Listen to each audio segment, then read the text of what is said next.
Little sip. Little sippy. Little sip. I'm so parched. What's going on, guys? Welcome to another episode of Gaming with the Bros podcast. Episode 14. What is going on, guys? 1 to the 4. Wow. What's going on, guys? My name is Harris. I'm here with my brother Nick. Yes, I'm Nick. and I'm Harrison. You'd think I'd get used to doing this intro after a few episodes, but no, man, we just 100% wing it every time. We freestyle it, 100%. So yeah, welcome to the show, everybody. Episode 14. Yeah, we're 2 weeks. It's been an absolutely crazy week for news. Like there has been. Yeah, we're just super loaded with news. There was a direct. There was a state of play. Yep. E3 happened early this year. So Sony just surprised everybody. They're skipping the PS5 and going directly to the 6. I, for one, was not surprised. Xbox is the Series X is called just the Series now. We're super serious, guys. Yeah, welcome to the show. We'll go and start off with what we've been playing this week. Nick, I'll let you go first this time. Sweet, because I'm very excited to talk about what I've been playing. But before I do that, this is kind of like off topic, I guess. But given that the not the Grammys, the Oscars just happened, and Parasite won like 4 awards, which I think was tied for the most awards winning at the Oscars, I think. But I went to see that this weekend, and I don't know if you heard about Parasite, Harrison. But the premise is it's like a lower class Korean family and living in like a half basement, like in this pretty shitty alleyway, and the son kind of gets an opportunity to tutor like a daughter in a rich family. Yeah. And then from there, it kind of goes a little nuts. They're like taking advantage of this family, kind of trying to step into their shoes completely. Yeah. And doing like all that they can to get as close as they can to this rich family. And then it kind of takes off from there. What's that? The poor family? Yeah, the poor family is pretty much trying to leech off of the rich family. It kind of goes like a parasite. Like a parasite, exactly like a parasite. But then it has like a classic turn, kind of like a Get Out turn. Okay. You've seen Get Out, right? Yeah. Great movie. It has that style of turn, like towards the end of the movie, where you're just like, what the heck? And it just gets completely crazy. I don't want to spoil anything because it's like a really, really good movie. But I'd recommend it if you wanted, if you were interested in it at all. It's like it's completely in Korean and it's all subtitled. Okay. But I didn't really notice it during the movie. Like I mean, that's like most like Oscar-winning movies is like you haven't really heard of them before. Yeah. Like there's usually like maybe one that but like the rest are like usually foreign films and stuff that you've never heard of. That usually get the recognition, which is kind of crazy, but it's kind of cool that those films like kind of get a second life. Yeah, that's usually how the Oscars goes. Is they usually give them to those films and stuff like that. But it was incredible, really good. I was glad to see Joaquin Phoenix win Best Actor for Joker. Yeah, because he did a phenomenal job. Oh yeah, like he killed it with the Joker. Yeah, we were talking about that earlier, but yeah, that movie is so good. Oh yeah, and I realized I only see like movies that make me feel uncomfortable afterwards, like Parasite, Joker. I can't remember what else I've seen, but I was like, man, I need to start seeing like comedies in theater instead of just seeing like scary movies or super tense movies. Oh, like in Midsommar too. I don't know if you've seen Midsommar. Dude. Oh, I saw the other one that director made. What is it? I can't remember what it's called. Was it a horror movie? Yeah. It was the one right before he made Midsommar. Oh shoot, what is it called? It was the director. Yeah, it was the same director as Midsommar. Oh god, it's like the I'm looking it up.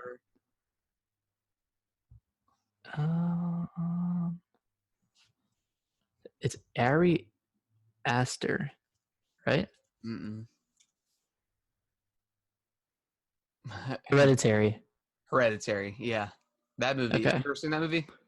No. Oh my god, yeah. That movie is super creepy. Really? Yeah, if you liked Midsommar, like I don't know if I say I liked Midsommar. yeah, I mean, and I wouldn't say I liked Hereditary. It's just it was thrilling, it's like I a horror guess. film. It's pretty disturbing Mm-hmm. in like every way possible. Well, my problem with Midsommar is that like it never cut. Like in the moments where a horror movie or a tense movie would normally cut, Yeah. like with the cliff scene. Yeah. God, dude, it was the only movie where like I had to get up and walk out of the theater for a second. Oh gosh. It's like because it was getting near the end and like it was just not slowing down. I was like, man, I just need to step out for a second. Yeah. Some movies are like that though. They like where normally horror movies cut, they don't. Yeah, and a lot of horror movies like get a breather too. Like at some points during the movie, but Midsommar just like once it started ramping up, it just didn't stop. Yeah, that's kind of like Hereditary is. Okay, I need to see it. Once it happens, but it's very creepy. It's like a witch kind of movie, so like it's very, I don't know, it's very gross and it's good. It's really good though. Does that have the kid from the Naked Brothers band? Maybe, I don't know. From that show on Nickelodeon with the two twin brothers, or not twin brothers, two brothers. He has a mole. I don't know. It's got like, it's just like a family. Yeah. Like a daughter and like the son and whatever. But it's pretty good. Gotcha. Maybe, but yeah, Noodles said cats. What's going on, Noodles? So man. I actually kind of wanted to see Cats. God, that movie looks. I remember watching the trailer when it first. Oh, it looks so bad. Yeah. Just like all the amazing CGI effects we have, and it just looked horrendous. Also, apparently, sorry, I'm like going completely off topic with this, but apparently, Sonic movie was like the best performing video game movie. Really? I heard it was actually pretty decent. Yeah. I mean, like I hope it does well because like the entire internet trolled them into redoing it for 6 months. But yeah, I hope something like that doesn't happen again. Yeah. Like the internet bullying. That Sonic they initially released was like it was atrocious. Horrifying. It really was nightmare fuel. Yeah, it was pretty disturbing. Yeah. Okay, so back to what this podcast is about. So I started Gears of War 5 or Gears 5. There's no more war. Nope, they're not at war anymore. Not at war. Just Gears 5. Gears are turning. So we played Gears 4. Yeah. Like I remember we played through that together. We did it together, yeah. I remember. I think I gave you the code or something for it because they had. I was dumb enough and bought the $100 edition of Gears 4, and I got to play like 4 days early. Yeah. So and I didn't get it that Friday or whatever. So they ended up sending me a code for it. I think they maybe sent it to me Saturday, the day after, which is whatever.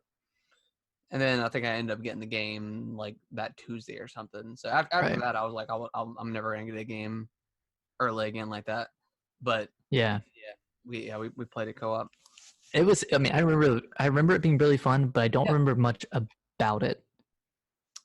It was a really good Gears game, but it didn't do a lot different than the previous. But I think the Coalition was just trying to establish themselves as a developer for the Gears of War franchise since they took it over from Epic. So I didn't think they wanted to do stuff too much different just in case they messed it up. They just wanted to make a Gears game. Yeah, they want to make like a really solid Gears game, that's really good. And that might be why it's like it wasn't super memorable. Like it was good, but it's not going to stick out. But like from the beginning of Gears 5, like Yeah. you could tell they were taking risks, and like there's that moment in Act 1 with like the Paramount moment with JD that happens. I don't want to spoil anything. I hope you remember. Kate? Oh, at the end of At the end of Act 1. Yeah. And then you have like Kate's whole story, which is like super interesting, and I'm really excited to see what happens with that. Like what the deal was with her mother. And then I'm at the end of Act 2, and I'm at the point where like the game kind of went open world and has all these side missions. So you're in the ice area, right? Yeah, with the skiff. Okay. Cool. And like, it's just so cool. Like, none of it's necessary, but it gives you some really good items. Like, I just got something that it was like an attachment for Jack, where if you pulse enemies, you do 20% more damage. Yeah. And that was just from like a side mission. Yeah, pretty much any side mission you find in those open world areas are all for upgrades to Jack. They're totally not necessary to get, but they're definitely good to get for the campaign. It definitely makes it a lot easier going forward. Right. But yeah, I mean, those open world parts are pretty awesome for what they are. I just wish there was more to do. And it is nice just to kind of like glide and, you know, kind of take a breather and take a breather from the fighting, because then once you get to those areas, I mean, it's just like a normal like Gears level. Maybe just there was more to do or something within those open environments, and hopefully, you know, going forward with Gear 6, maybe they'll expand those. But I mean, I liked it for the most part. And even with even though there's not a lot to do, when you get to these like side mission areas, they kind of change up the formula of the game a lot. So like one of them I did today was kind of like a stealth mission where you're trying to take out all these enemies one by one, like stealthily, and then you take on the berserker or whatever it's called. And then another one was kind of like a horde of enemies coming at you. Another one was you're fighting two of those like flying things, like the swarms of, not bees, but like the swarm things. Oh, the I know you're talking about. Yeah, and it gives you like a pretty big arsenal of weapons to use against them. Yeah, and you're fighting the DBs at the same time, so it kind of like it changes up the formula of Gears in a good way, I think. Kind of just they definitely introduced some pretty cool enemies within Gears 5. Yeah, and then like breaking up the linearity of it kind of gives you a breath of fresh air. So I'm loving Gears 5. I wish I would have played it earlier. Yeah, the combat's awesome. Like I've always like kind of loved the combat with these Gears games, like the kind of stop and pop kind of shooting and stuff. Yeah. I think Gears has some of the coolest weapons too. Oh yeah. Like with the drop shot and the torque bow. Oh my god, the torque bow. Yep. Yeah, it's a cool weapon. Yeah, it's so fun. And then like the Lancer is always fun to use, and then they have like the new or I don't know if it's new, I can't remember, but it's like the kind of like the single style assault rifle. That's fun to use. Yeah, kind of like the DMR. Yeah, kind of. Yeah, I can't remember what it's called. Like the marksman. Like Boltog's pretty strong. Yeah, that one annihilates people. But and the what's the buzzkill, the one that shoots out the little saws. Yep, that thing's awesome. And then the mechanic where you can shoot the ice out from the from the swarm, but that's super cool. I think I was playing maybe campaign with Adam one time mm-hmm. for Gears 5. I think I was playing with Diego too, and we were shooting the ice, and Adam was like, "Whoa, I didn't even know you could do that!" Like I sat there and fought these guys. Well, you just shoot the ice, and it kills like the kind of the bigger enemies. So yeah, it's pretty cool. Oh man, the game thought of everything. Yeah, Gears 5 is a really cool game. Other than that, I downloaded the Fire Emblem DLC, the Cindered Shadows, which gives you like a fourth house. It's like 4 characters, and it's like in the Abyss, which is under Garrick Mach Ministry, which is like where the game takes place. There was like a fourth house hidden beneath somehow. I just played the first chapter of it. I'm enjoying it. I think I don't know if I'm in the mood for Fire Emblem. Like the maps take like an hour each, and if you lose a character and you're out of the Mila's turn wheel, then you have to restart the map, and it kind of gets frustrating with all of that. Yeah. So I don't know when I'll finish it. I think it's only like 7 or 8 chapters, which is a heck of a lot shorter than the main game. But I don't know. I think is this the only DLC for Fire Emblem? They got more coming. This is the only DLC. Okay. Or this is like they've put out like free updates that added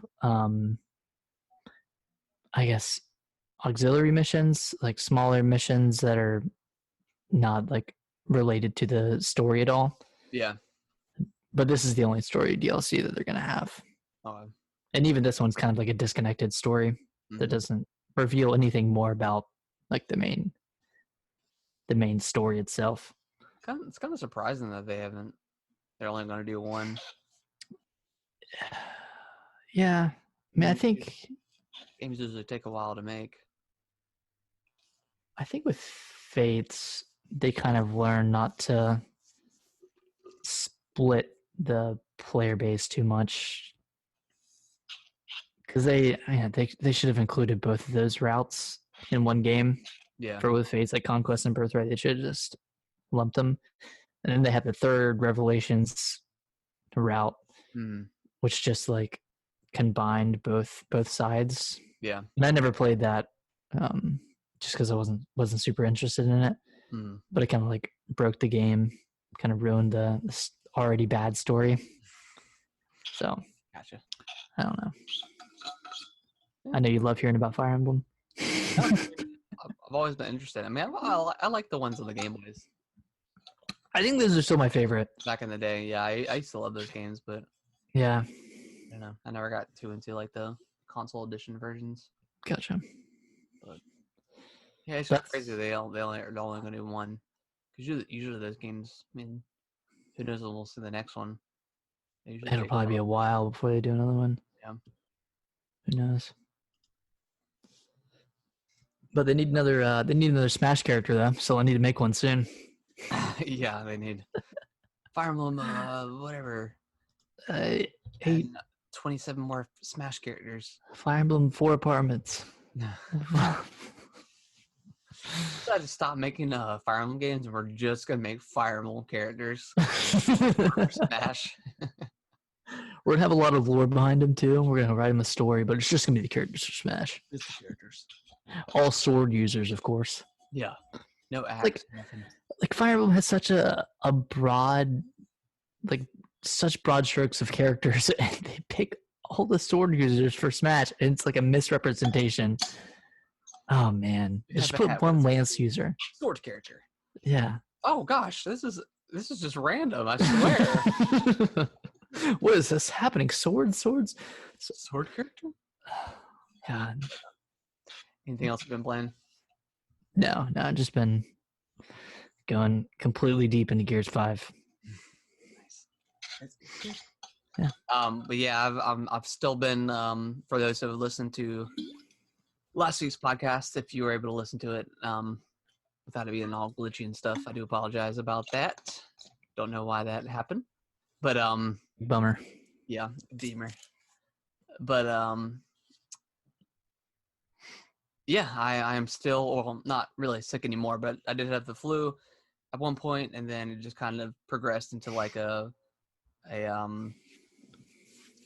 really bad headache, and then I was finally able to get that down, and I still wasn't like feeling super great, but I did play a little bit more Hollow Knight. I think I'm about 3 hours in now. That game really opens up when you get the map. When you get the map, almost to a fault. And then when you get like the little rune that you can actually see your character on the map, which is kind of weird that you have to acquire that. But yeah, because before I got that map, I was just like, I still had no idea where I was at, and then I got the rune or whatever, and finally unlocked it, and then I started figuring out where I was able to go. And then I fought my first couple of bosses and beat them. And then I got to I think they're called the Greenlands or something like that. Yeah. There's like the one little, it's like the female character you're like following her. Ended up fighting her and beat her, and then I got her dash ability. Nice. I've kind of been stuck ever since. Like on where to go, or on where to go. I know there's like a key or something I can buy from the shopkeeper in like the main hub. But other than that, everywhere else, I don't think I can advance without either an upgraded ability or something. So I'm not really sure. So I'll keep digging away with that. But yeah, that game is super fun. Yeah, and so I think Hornet is the name of the character. Yeah, that's her name. Yeah. That's what I think that's the main character in the next Hollow Knight, Silk Song. Okay. Cool. Yeah, and like so the theme of the first Hollow Knight is kind of like traversing downwards. Yeah. Into the depths, and the theme of the next one that's coming out is going to be you're going up. Okay. So that's kind of like I think her abilities kind of lend towards, traversing in the upwards direction. Okay, that's pretty cool. Yeah, I'm excited. I'm really excited for that one. Yeah, and that's why I saw that trailer, and I've had Hollow Knight for months and months now when I got it on sale, but I just never played it. But yeah, it's definitely a lot of fun. I'm definitely digging it so far. Nice. Also, sorry. Didn't mean to cut you off, but I forgot to mention I bought Division 2 because it was $3. Yeah, for $3, and then I got Assassin's Creed Odyssey because it was $15. I don't know when I'll play it. It might not even be until this summer or later this year. I mean, you're kind of a good spot to play right now. There's not really anything out right now. Yeah, I just yeah. Gears 5 thing is like 10 hours maybe. 15, really? Like that. Yeah. Okay. Like that's with like doing all the side quests and stuff. Oh, okay. So it's probably like the length of a standard Gears game. Yeah. Maybe like an hour or two longer. Yeah. It's actually only 4 acts. It's not 5 like a normal Gears is. So I'm about halfway through then. If I'm at the end of Act 2. Yeah, because I thought there was gonna be 5, but there normally is, and then it ended, and I was like, oh. So, but yeah. Dang. Yeah, I'm interested to see towards the end of the game what you think. I can't wait to get to that point. I don't know what it is, but yeah, it's a cool moment, and I don't know. You kind of don't expect it to be that moment, and then it happens, and you're like, oh god. Because you have to make a choice of something, right? Like you get like a choice of you press L or R, and then whatever choice you make, something happens, and then that's it. But it's pretty cool. I'm excited. But yeah, other than that, I've just been playing a little bit more Dragon Ball. DBZ, baby. I just hit 40 hours. Almost, I think I'm like 6 achievements off, maybe. I'm getting everything. Once I hit that, I'll probably be done. Until the DLC comes out, and then depending on what that is, I'll probably get it. So they haven't announced the content yet. I don't believe so. I know there you can buy DLC, but they haven't announced exactly what it is yet. Okay. But yeah, that game's still a lot of fun. So good. Still good, man. I'm still enjoying it. Yeah, I've been going through it's things called like villainous enemies. And they're like random. Well, not random, but they're in about 5 or 6 of in each area in the game, I guess. Like there's, I don't know, maybe 20 or so in the game, and there's in about 6 of those areas there's villainous enemies. And they're pretty much just upgraded forms of the enemies that you've been fighting. Cool. And every time you feed them all, like, because normally they're like just the robots or the random enemies that you've been fighting. Right. And sometimes depending on what area you go to, they might be 70 levels below what you are. So like they're super easy to scale. But once you fight them and stuff, you eventually like the main bad guys of the game will drop down or whatever. And and it's cool because the story mission or the story behind these villainous enemies is they actually bring it in from Xenoverse 2. So like the two characters that were created for that game end up coming into this game, and that's cool. You end up the last guy you fight, which I'm on now, is he's like a level 100 character or something. You end up having to go and fight him. So it's pretty cool that they incorporated those enemies into this game. Yeah, it was pretty random, but is 100 the max level? I think so. Yeah. And what are you? I'm like level 95 right now. Dang. That's just with one character. No, you have like a ton of characters that you can level up and stuff. But Wait, how many are there? How many characters are there? Well, the main characters you can control. You can control Gohan, Vegeta, Goku, Piccolo, Future Trunks, I think Goten, and Kid Trunks. Jeez. So that's 7, I think, you can control. And then the rest you can have in your party. There's like 20 characters or so you can have in your party, and they all have like their different level and stuff. Mm-hmm. Like the main ones that I use is like Gohan, Vegeta, Goku, just because they're the strongest throughout the story. The rest of my characters are level 50, 60. Okay. Yeah, so they're not super strong. Is there like an XP share type thing where you level up all of your characters? If you have those characters in your party, they'll usually gain levels faster than you will, just because they're usually a little bit weaker. Right. But yeah, everyone gets like XP share, so that's pretty cool. Gotcha. But yeah, just kind of making my way through that game. I probably got like at this point now I'll do this last mission, whatever, and then that'll get you an achievement, right? Yeah, and then I've got to do I've got to collect the Dragon Ball. There's like something for collecting the Dragon Balls like 10 times or something and using their wishes. Yeah, I mean it's just more of time. Like it usually takes like 15 minutes to collect the Dragon Balls. They're not usually. You have like a little radar or whatever that you use, and it tells you exactly where they're at. So it's just more of a time thing than anything. That's not very, very hard. But I'll probably do that, and then I should be done with the game. Nice. But it's been a pretty fun game. I'm glad you liked it. And that is pretty much what I've been playing. I haven't been playing too much with me being sick and stuff. Man, it's bad when you're too sick. Yeah, I was gonna try to play more stuff, but like some days I just like it was just hard just to get out of bed. Right. So, but I've been feeling better. Jeez. That's good. We had 2 birthday parties that we had to go this week, yesterday and today for our friends' kids. So I think. How are those?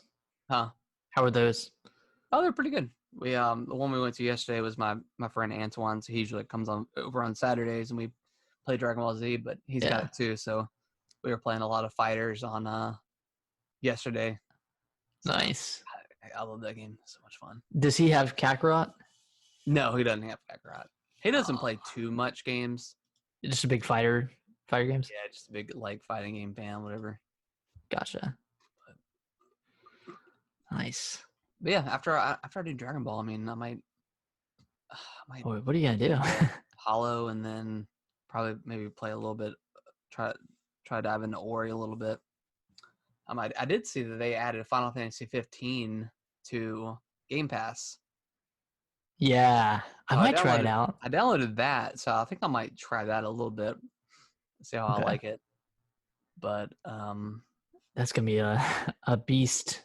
Yeah, I mean, I don't know if I'll actually like it or not, but I'll try it at least. Right, just to see how it is. The game had so much hype behind it. Yeah, I mean, it looked cool, but yeah, I mean, I think people generally liked it. Yeah, I think it was like generally met with positive reviews. Yeah. We'll see how that goes. I've got it downloaded here, so I might check it out sometime this week and gotcha. See how it goes. But yeah, that's pretty much been it for me. Nice. You want to jump into the news? Yeah. The one news item we have. Yeah, so it's been pretty slow this week and really the past like few weeks. I was just hoping, like by Thursday or Friday, I was just like, please let there be some sort of direct or something. Yeah, like after Wednesday, I didn't have any hope because they announced like a day or two in advance. It's like yeah, that's it. Yep, that's it. Yeah, but the one piece of news we have is Quantic Dreams has ended their 10-year relationship with Sony.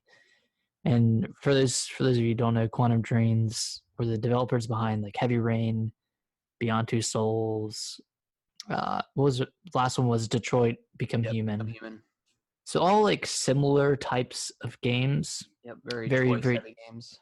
That's exactly what I was gonna say. Yeah, very choice heavy, like very like narrative driven. Yeah. I can't say I've played any of these.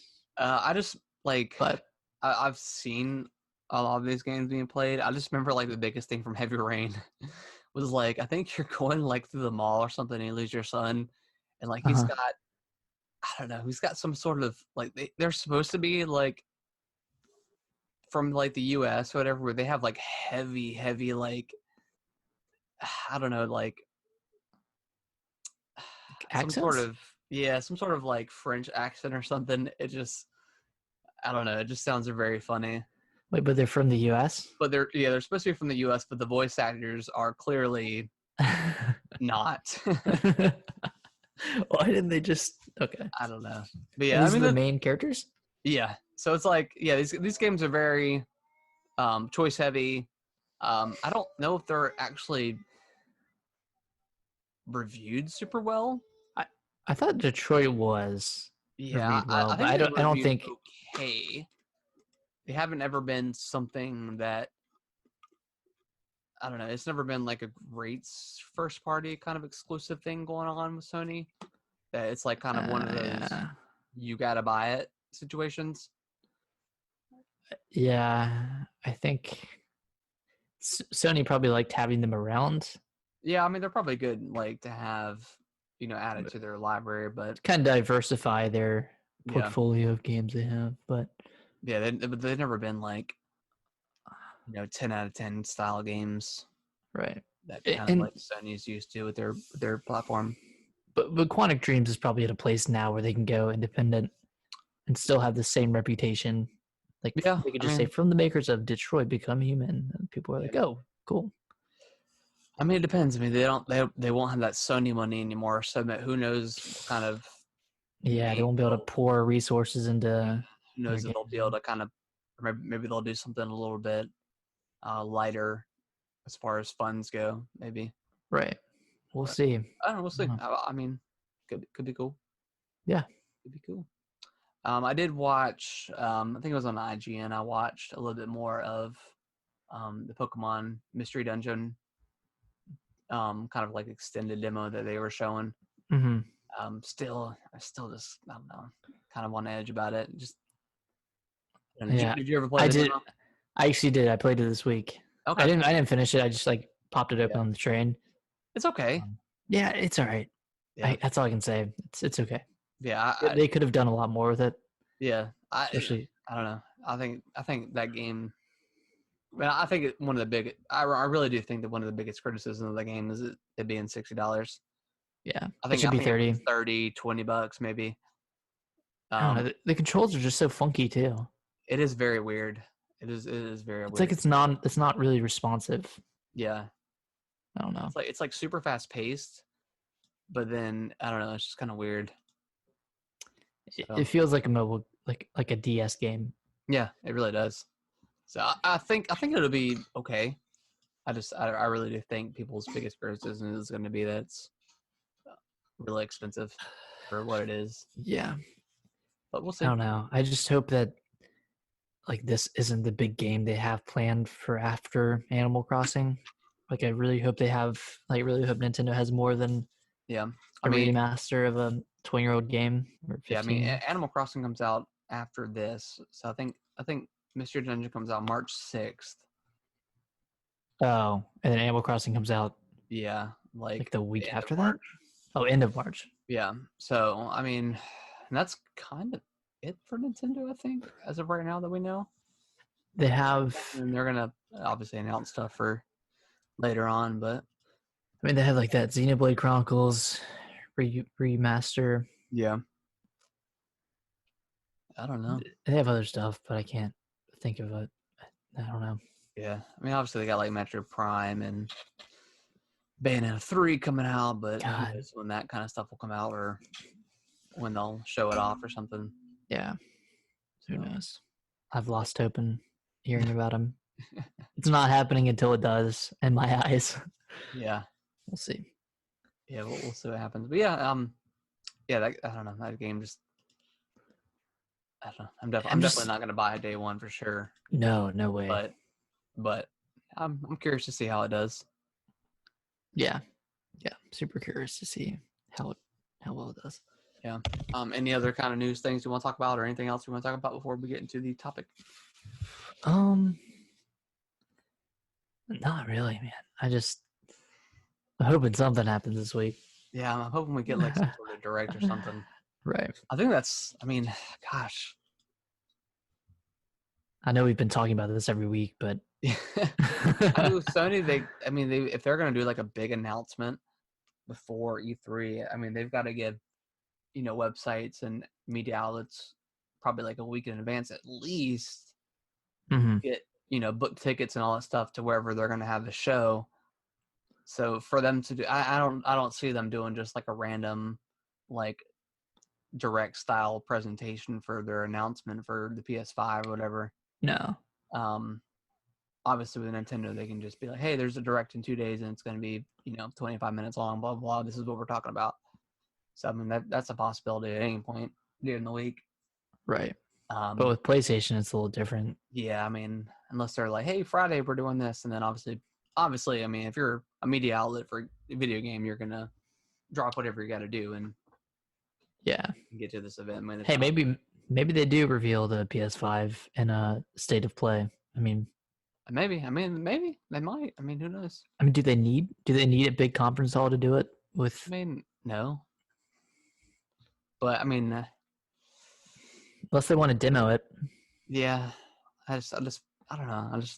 I still like conferences, even though like for someone like us who are just at home, it doesn't really make a difference. But yeah, it's still pretty cool to like hear the fans' reactions live, whatever. Because usually you can hear them going like "whoop,"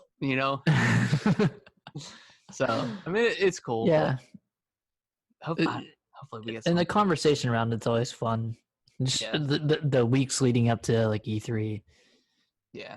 Kind of seeing all the leaks, the fake leaks that are coming out about everything. Or the real leaks. That's usually mostly fake. Yeah. But you want to take like a little bit of a break here? Yeah. Before we jump in. All right. No worries. Guys, welcome back. We're going to jump into the topic of the week, which is our favorite console exclusives. Yeah, specifically for the Switch, Xbox One, PS4, and the Wii U. The greatest console of all time. Greatest console. Yeah, so we'll just you want to start with the Wii U since that one is yeah, we'll start with that one. That one's long gone. So I wrote down a list of all the major exclusives that came out. I'm just gonna fire them off. So yeah, Pikmin 3, Twilight Princess HD, Super Mario Maker Super Mario Maker, and then Super Mario 3D World. Great game. Wind Waker HD, Star Fox Zero, Zombie U, Splatoon, Nintendo Land, and Mario Kart 8. So that's like when you're looking at it, that's a pretty good list. Yeah, I mean, like the Wii U got like crapped on for being the Wii U and just being one of the worst announced consoles of all time. Yeah, but that saying, they had a lot of great games. I mean, and you look at like Splatoon that came out. Super Mario Maker was like which is really incredible. Innovative. Super Mario World 3D. Yep, I mean that game was 3D awesome. World. 3D World was awesome. I mean, yeah, it's fantastic. Yeah, I played a lot of 3D World on the DS, 3DS. And that game is really cool. So to see that kind of expanded on into more of like a 3D, like actually 3D environment. Yeah, that game is super cool. I really like that game. What it is. It's not like. I think the only reason that game got crapped on was because it wasn't like a new Mario game that people were expecting. It wasn't It wasn't like It wasn't like a new idea. yeah. I mean, it wasn't like a Galaxy 3 or some sort of like. Well, it wasn't like a Galaxy or like a Sunshine Yeah. that like changed up the formula in a big way. Yeah, it wasn't like a solid proper. I mean, it was really cool. Like, I thought it was a great Mario game, but yeah, it wasn't like. I can see where people are coming from, where it wasn't like a proper 3D Mario game that people are kind of used to. It wasn't an Odyssey. Yeah, well, it wasn't an Odyssey. Yeah, but also, I don't know. Did you played Hyrule Warriors, didn't you? Oh yeah, I forgot that one. Yeah, I played Hyrule. I played a lot of Hyrule Warriors. Yeah. Yeah. Man, I did not expect to love that game as much as I did. Yeah, no, I don't think anybody did. It was super cool. I definitely really liked that game. Because I liked playing Dynasty Warriors with you on like the PS2, but other than that, like I never really played any of those types of games. Yeah, it's kind of hard to judge like the Switch and the Wii U because like a lot of the really good Switch games are the ports from the Wii U. So like Breath of the Wild was like on Wii U, but it was also on the Switch. So it's like right. I mean, obviously, yeah, I guess then you have Breath of the Wild for the Wii U. Yeah, but that's not. I guess I don't know. It's like that's not an exclusive because it was also on the Switch. But yeah, but like I think of it as a Switch exclusive. Yeah. I mean, a lot of people think of it that way, but like most of like the great Wii U games have been to the Switch now. I mean, other than like Pikmin. Pikmin 3 hasn't been on the Switch yet. That was a really cool game. But that's also been super innovative. Yeah, they also ported that to like the PS4 and Xbox as well. Right. Which I think it's better for the Switch or for the Wii U just because like it adds a lot more intensity. But yeah, I think I mean just what Splatoon did when that game came out. Like I remember you brought that over and like that game alone convinced me to go out and buy a Wii U because I loved it that much. Like it was such an awesome experience and like a fresh experience. Yeah. Like I kind of bought it on a whim. Yeah. I didn't know much about it.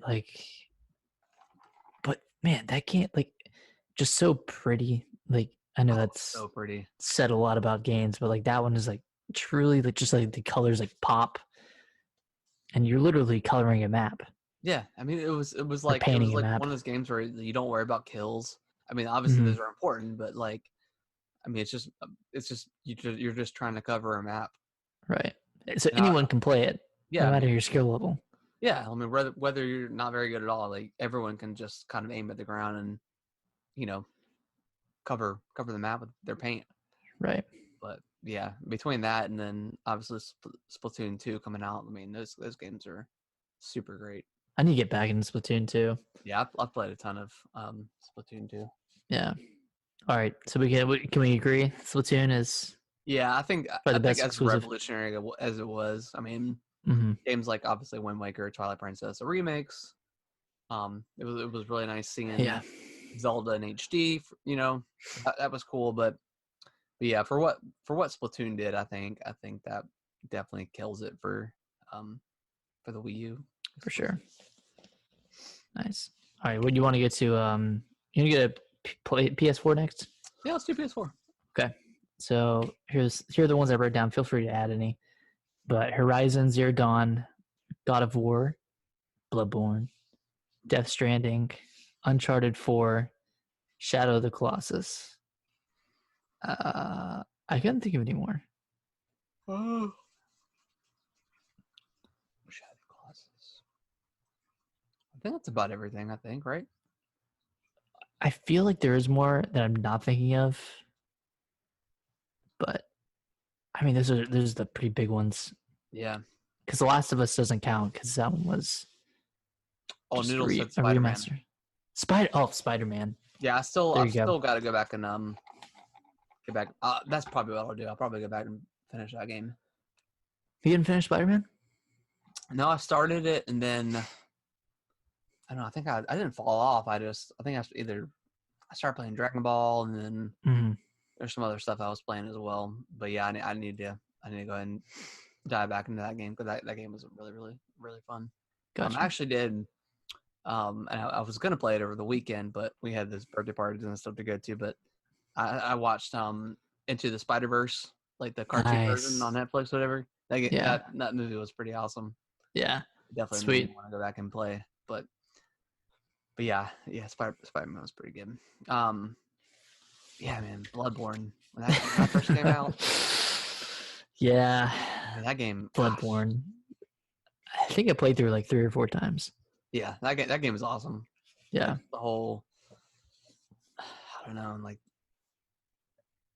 just so good, man.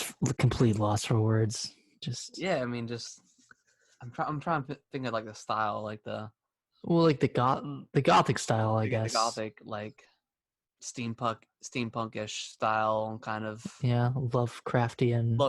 Yeah. Yeah. And like how like every weapon had like a dual ability, and you could do it in combat. Like, so good. And there's so many weapons too. Yeah. And like some of them are garbage, but they could all be used in like an advantageous way. Yeah. Depending on how good you are with them. Mm-hmm. A lot of good boss fights too. Yeah. Like the first boss you fight, like the werewolf guy, like he was pretty tough for the first time. What's his name? Gascon? Something? Yeah, something like that. Yeah. I remember I put the first... Then he turned into the werewolf, I think. Mm-hmm.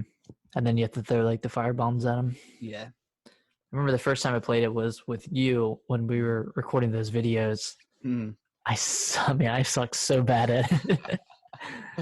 Yeah, it takes a good while to get into it. Like, especially going from Dark Souls, like how like slow and like methodic you have to be with those games, and dodging, like that game is just, I mean, obviously it's not as fast as like Sekiro or whatever, but like they're still pretty fast games. And there's the mechanic where like if you get hit, you can get your health back by hitting the enemy. It's like risk, so it encourages kind of thing. Yeah. So yeah, that game was so cool, and I still cannot believe they haven't made a second one. But I don't know where that is in the timeline, but I'd say if I didn't choose that one, which I think I am, I'd choose God of War. Yeah, God of War is such a surprise, because like when they announced it, and they had like that initial reveal, whatever. Right. When Kratos has got his kid or whatever, and like the mom has already died, and you're already you're putting her to rest, whatever, and then you go on the mission or whatever to I think you're spreading her ashes or something like that. Yep. But yeah, that, God, like, I mean, because God of War 1 through 3 is so, they're awesome games, but like Kratos is such like a one-note character that he's just always screaming, and he's just like a badass. Yeah, he's just a badass that, I accidentally killed my wife and kid, blah blah blah. And he's just such a one-note screaming character that is like, you don't really care about him, in a way that you should, like as a main protagonist of, right, of a really long series of video games. But yeah, once you get once you get to the God of War, and like the perspective change, like it's over the shoulder pretty much, and they kind of drop like the whole kind of like drop down view of the game. Like it's like immediately more intimate. Personal. It's you don't as far as cutscenes go, I don't think you ever, I think it's all in the perspective of that third person. Like it never cuts. Yeah, it never cuts. So it just adds like a really cool perspective towards the game. Story is really awesome. Like the Norse mythology is super cool, and they tie it into like Greek mythology, I think, pretty well. Like I was kind of confused on how they were going to do that, because like, okay, obviously there's a million different gods in these kind of games. Yeah, how are they never heard of these other gods? But they kind of like tie it in like a really nice way. And yeah, they tied it pretty well. And then the relationship between him and his son. It's like one of my favorite character dynamics. Yeah, and then like I guess we'll spoil God of War here, but so spoilers. But yeah, once once he realizes that, you know, he's a god, like, you know, he's like a kid. He's like, I'm untouchable, and I can kill anything now. Like, you know, it was a really cool moment. And like, at first, like, he's pretty annoying about it, and then he kind of like grows on you, and then kind of, you know, realizes after he gets sick and stuff. And then like once you realize that you have to go back to Kratos' house and get his Blades of Chaos, that moment is one of the coolest moments in video games, because I mean, you don't know if it's ever going to happen. And then I think you get like kind of a glimpse. Like, I think you go to some sort of world or whatever. It's like an ice world. Or no, I can't remember. Maybe it's fire world. There's like vines covering this one area. So it was like, you need some sort of weapon with fire. And I was like, are they going to, is this going to happen? And then eventually, like, it does. And it's just such a sweet moment. Yeah. I will say the axe is one of the coolest weapons I've ever used being able to in the like game. throw it and bring it back to you and stuff. Yeah, it was freaking like, incredible. Yeah, the gameplay was absolutely awesome. Like, it was just a great game. Yeah. But yeah, obviously, I mean, Uncharted 4 was very awesome. I think it was a very nice way of ending. Nathan. I don't know if Uncharted series is done, but yeah, as far as Nathan Drake goes, it was a nice way of ending him without killing him, obviously. Yeah. It was a really nice moment with his family and stuff. And then, but yeah, I mean, there wasn't anything. I can't remember. It wasn't anything like new about the game. It was just another great edition of Uncharted. I think it was probably the best one of those games for sure. Yeah, I think. But so. I also thought it was a little bit too long. Like, it kind of overstayed its welcome just a little bit. It dragged a little bit. Yeah, and then I think all of them do. Yeah, honestly. And like the last boss fight was kind of like you were fighting the on the ship at the end. I mean, not good. I don't know. It's hard to do boss fights in a game where you literally murdered like 5,000 people up until that point. So it's like, yeah, it's like what was it? The sword fight with the it was like a sword fight. So I mean, but it was still good. It was a nice way to end Nathan Drake's story. So, but Bloodborne, man, I don't know. That game's awesome. But yeah, Horizon was good too. I definitely enjoyed that story. Yeah, that's pretty good. I don't think I like paid enough. I don't know. I wasn't like so invested in Horizon, as I should have been. But I mean, it was a cool way to figure out, like, you know, it was obviously the humans. Humans are the reason why. And they created the robots, and then the robots ended up like, you know, attacking the creators and this and that. And I mean, kind of like the normal story of how robots go. Yeah, it was definitely a cool game. And then Death Stranding I still need to play more of. Yeah. So Death Stranding seems cool. Yeah. I'd say for me it'd be Bloodborne. Yeah, I'm stuck between that and like God of War. Like, God of War was just such a surprise. Yeah. I don't know. But Bloodborne, bro. So like, I don't know. I'm trying to think of a level that I didn't like in that game. There's always like a certain level within those games I just did not like. I think towards the end, when like you started fighting the monsters with like the eyes on their heads, and like they could do like the curse damage to you. Yeah, any type of curse damage that like insta kills you is really annoying. But yeah, that game was pretty good. Yeah, incredible bosses. So Xbox One, so it just had Gears 5 as an exclusive, and that's it. Gears 5 wins. Just Gears 5. No, they had Halo 5, Gears 4, Gears 5, Sunset Overdrive. Oh yeah, I forgot about that game. Cuphead, I guess you can't count anymore. Same for Ori. Yeah. Master Chief Collection doesn't really count, and then Sea of Thieves. Sea of Thieves, I still want to go back and play because apparently they've added like a ton of stuff to it. Yeah, I don't, but it sounds. But tell me how it is. Yeah, I'll let you know. But yeah, Halo Master Chief was I was so hyped up for that game, and then you just could not find a game. You could not find a match. Yeah, it's broken. I mean, granted, they were running like 7 engines at once or something crazy like that.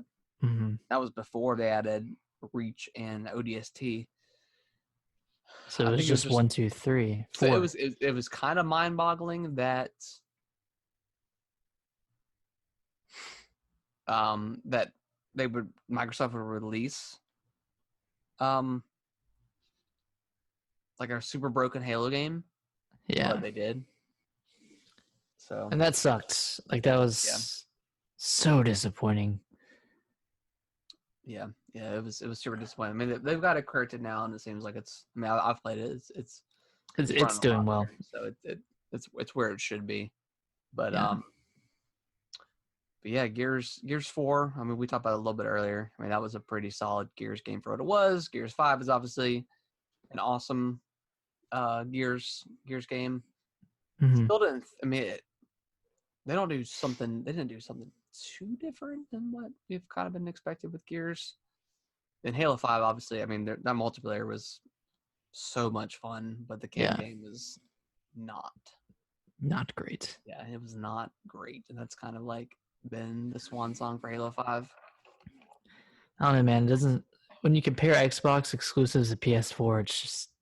Yeah, I think that's the reason why I like PS4 as kind of one of this generation as well, just because obviously it was cheaper at launch, but then also just the games have been like pretty awesome for the most part. I mean, you have stuff like Days Gone, which I still need to play that I bought, but yeah, I didn't even add that one to the list. But that's good. But yeah, something like that where I mean that was the first party exclusive, but it just wasn't super great. Yeah. Yeah, I don't know if pretty much just Gears and Halo for well, and Sunset Overdrive is a really, I mean, I don't think it performed very well, but that game is. Did you play that? Didn't you? I loved it. Yeah, that game was awesome. That was a super great game for what it was. Good mix between Tony Hawk and definitely like an action game. Tony Hawk vibes to it. Yeah, but yeah, I finished that game. But yeah, that game was good. Mm-hmm. I don't know, man. I feel like I kind of want to choose Gears 5, even though I haven't finished it yet. Yeah. Noodles was talking about Scalebound, that canceled Platinum game that we were talking about last week. Hopefully, we'll see some more of that at some point. Yeah, maybe they'll buy the rights to it and end up releasing it on their own. But I mean, that game looked pretty cool. It looked really promising. It was weird, with like the dude wearing the headphones, but I mean, it looked cool. Looked promising for what it was, but yeah, I would probably go with. For an overall package, I would probably go Gears 5 just because, I mean, the campaign's really good. The multiplayer is pretty solid for what it is. Yeah, I think I might jump into the multiplayer. Yeah, they kind of dropped, like, Gears 4 had a lot of, like, loot box kind of crap in it, and Gears 5 just kind of dropped that kind of stuff. Nice. I think it may still be in there, but I feel like it was really annoying in Gears 4. But yeah, hopefully next gen, and I think they will, with them acquiring all these studios and stuff, with just Microsoft having better first party stuff, because I think that's kind of what really that was their downfall. Yeah, they just didn't really have like great stuff. I mean, they had Cuphead, which was like a really good platformer. That's not a system seller. Yeah, it's not a system seller. Like you're saying, it came out for the Switch, and then Ori is also another game. Yep. And I'm pretty sure Ori and the Will of the Wisp is going to be exclusive for a little bit, and then it might. I mean, I'm sure it'll eventually come out to the Switch, but who knows how long it'll be after that. But probably like a year at least. Yeah, probably at least. Maybe they'll do like the definitive edition or whatever. Yeah. But yeah, I think that's was Microsoft's big downfall this gen, was just not enough quality titles. Yeah. They had some decent stuff, but it was just like Gears, Halo.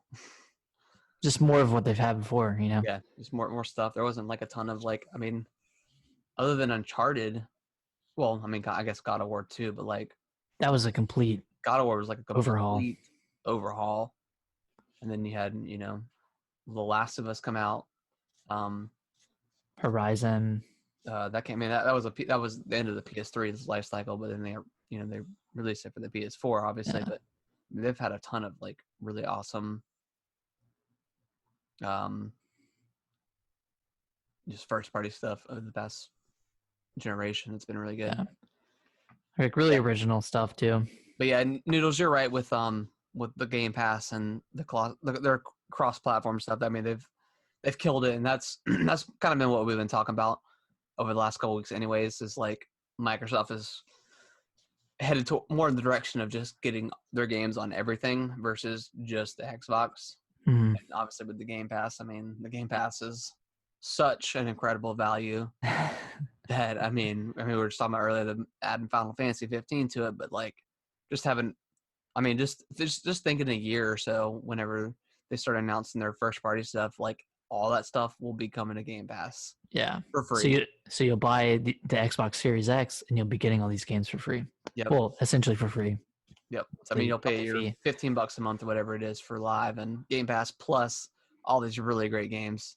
Mm-hmm. So, I mean, it's definitely it's a hard offer to say no to in comparison to buying every game that comes out on PlayStation. That's why, like, I don't know, at launch I'm kind of torn because, I mean, obviously, I guess not obviously, but like, I mean, I've always kind of purchased Xbox platform first, and gotten the PlayStation kind of over time, mainly because with Xbox I play, you know, your Call of Duties and like your other multiplayer kind of stuff with my friends on Xbox, and then PS4, 3, whatever is just for like the first party stuff because it's that worth it just to have it for that.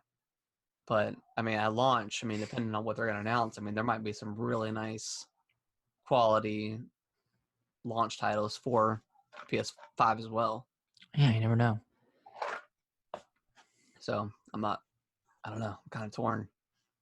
Depending on like, I was reading something earlier this week that it costs $450 to make the PS5. $450 to make it? To make it, yeah. So I mean, so it's probably going to be over 500 then. Yeah, it's probably going to be. I don't know. I mean, that's a lot. Yeah, I mean, usually with consoles, like developers or manufacturers don't make their money for a while. Like they usually, or because cost of production will go down. Yeah, it'll go down over time after they perfected it and stuff like that. But, so yeah, usually they don't make money going forward. Usually takes them a little bit, but yeah, I think the Switch was not the Switch. Maybe the Xbox was selling at a loss at first. Yeah. Or the Xbox One was. They generally do sell at a loss for a little bit, and then after they just after it depends on like tariffs and stuff like that too. Yeah. Obviously all these parts are manufactured across seas, but we'll see. I mean, gosh, I mean, I know we're talking about this last week, but I just can't imagine paying over $600 for a console. Yeah, but that might be the world we're looking into soon. Yeah, well, I mean, we'll see by May or June, right? Yeah. When's E3? June. Okay. Normally. So I mean, we may know something sooner. I think we'll definitely know. Oh, I don't know, because I think Sony was. I think it's dependent on I don't know. We'll see. We'll see. Surely we'll know something before June. We'll see who shoots first. Right. Yeah. I think 500 is a good price. Yeah, I think that's a comfortable price. Yeah. 600 is pushing it, but I mean, I can understand why they're that expensive. Mm-hmm. You know, but I don't know. I mean, it's a good value proposition too, because everything you own is going to be backwards compatible, and all your controllers are going to be able to go forward. So there's probably some good trade-in deals. Yeah, I mean, so PS4, Xbox One. I mean, I generally don't go nuts with the controllers. Like I have 2 Xbox controllers, 2 PS4 controllers. Yeah. So those will be able to use going forward. You know, obviously, we'll get a new kind of controller with the new consoles, but at least we don't have to double dip triple dip into like controllers if you need to. At least you can use what you got. And of course, it's exciting to kind of use the newer thing. But right. I mean, as far as the Xbox controllers goes, I think it's pretty much perfect. I mean, yeah, they've kind of nailed the design of it. Yeah, I mean, the ergonomics of it. Yeah, I think it's pretty much exactly what I want. I still want like a Series 2 Elite. Yes. I definitely want one of those, especially knowing that it can go forward. Right. But yeah, I mean, it's a pretty nice controller. I mean, the PS4's controller is nice. I just like that the offset different angled sticks. offset sticks more than I do, on the same line or whatever. But it's still a nice controller as well. But yeah, definitely the best PS4, best PlayStation controller. Oh yeah, definitely. Yeah, they're sure. definitely the best of what they can be at the moment. So, mm-hmm. So we'll see. I mean, I'm definitely excited for what gets announced and all that good stuff. I like the design of the Series X right now. Yeah. I mean, it looks cool. Really nice, like high quality. Looks like a PC. Yeah, it looks like a PC. Mm-hmm. Looks very fancy. So I'm excited for it. Yeah, me too. But yeah, hopefully in the coming weeks we'll have some sort of really good news to talk about. Right. Yeah, we're itching for it, if you can tell. Yeah. All right, I think that we're going to wrap up the show here. If you want to send any questions or comments or anything like that, you can send it over to gamingwiththebros@yahoo.com. What is it? That's gamingwiththebros@yahoo.com. Nice. And you can send any sort of questions you got, any sort of like topics that you want us to talk about for the topic of the week. Send us any questions regarding anything, TV shows, movies, whatever. It doesn't have to be about gaming necessarily. We can save any of that stuff for the end of the show. Appreciate everyone that's been watching, been listening, and we will catch y'all on the next episode. See y'all next week. Later. Later, everybody.